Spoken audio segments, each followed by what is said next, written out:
Boys and girls, today we're going to be doing Chinese brush painting. This was a style that's been done for a very long time, all the way back to ancient times.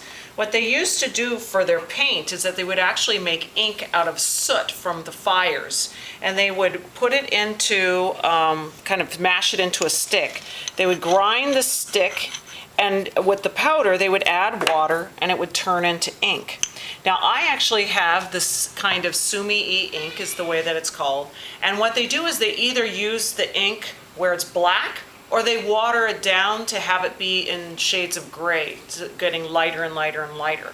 If you look at these Chinese brush paintings, you'll see that you can see the black and the gray color here, and you'll also notice that the pagoda is in each one of these. Now there's some essential elements to a Chinese brush painting.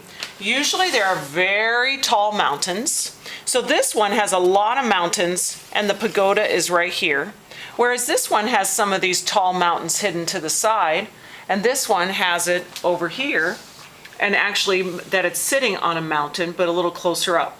There's usually water, trees, bridges, some more trees here, some trees here, some trees here, and then always the details of the pagoda. So what we're going to do today is use this sumi ink. It actually is from China. It's super cool. And on the tables I have inspiration for you. I have the examples that I just showed you, and I have others examples from Chinese brush painting. Now, there is a very specific way to hold your brush when you're doing Chinese brush painting. You are going to always hold it straight up and down. A lot of you want to hold it like a pencil, like you're doing here. I want for you to be up and down. The other thing is that you actually want your paintbrush to almost just dance on the paper. Chinese brush painting is about doing things kind of quickly and not being uptight about it. So let me give you an example. If I was going to start my Chinese brush painting, I might start with the idea of having it being on a mountain. I'm going to dip it into the ink, and I'm going to come over here and holding my brush straight up and down, I'm just going to kind of let it dance along the paper.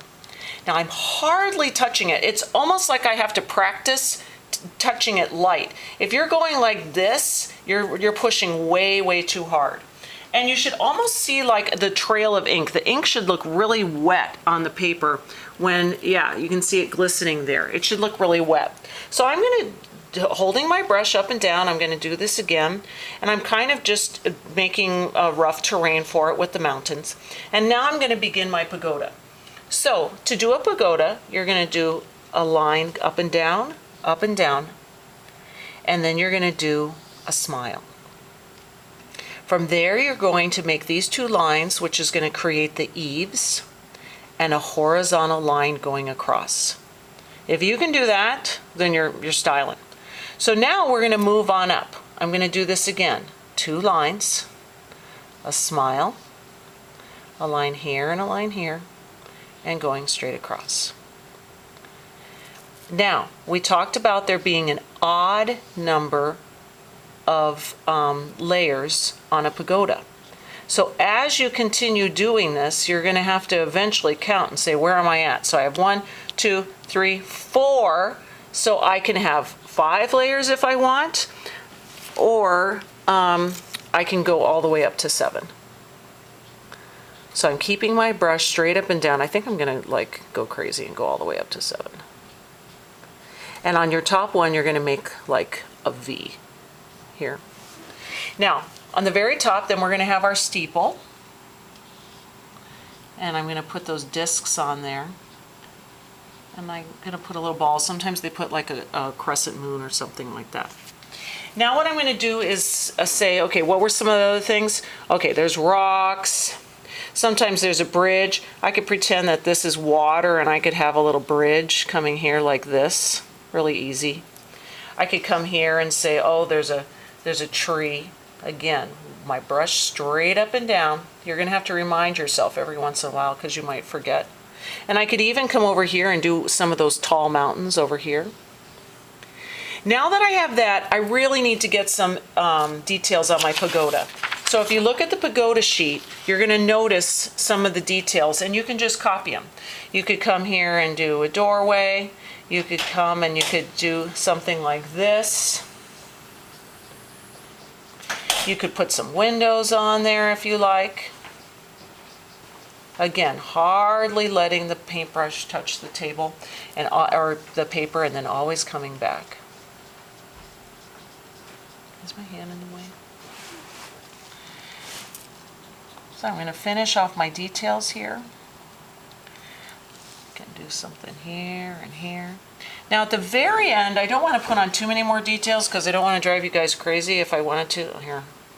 I can't stop! I'm putting the little bells that a lot of times they have on there. At the very end is when we need to add some of our shades of gray. And it's almost like we're going to be coloring it in, but it's going to go very, very quickly.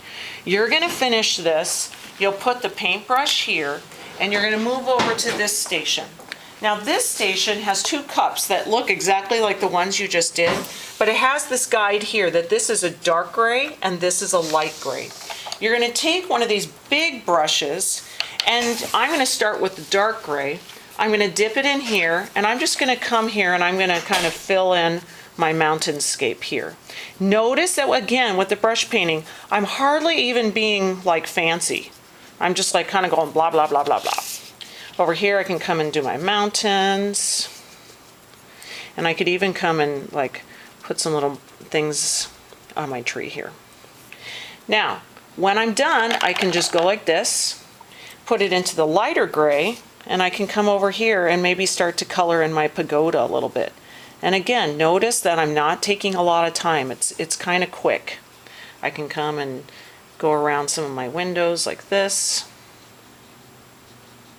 And then when I'm really finished, I could have sort of a watery brush, and even without even dipping it in, just because my brush is dirty, I can come here and just kind of do a real light sky in the background. Once you're finished, you're going to leave it there, and we'll put it in the drying rack. It's going to be absolutely beautiful. I can't wait for you to do it.